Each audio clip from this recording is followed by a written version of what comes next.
Puro bato guys. Tingnan mo guys oh. Yan, puro bato.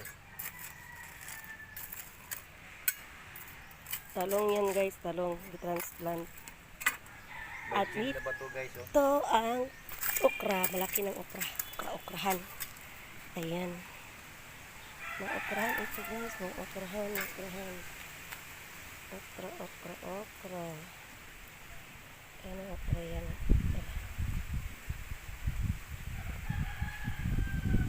Garden sa tabing dagat. Ayan. Ayun, ang tatubig na. Ayan. So, yan ang patubig. Ayan, ang patubig namin guys. Kaya hindi ito proteksyon na ng tubig.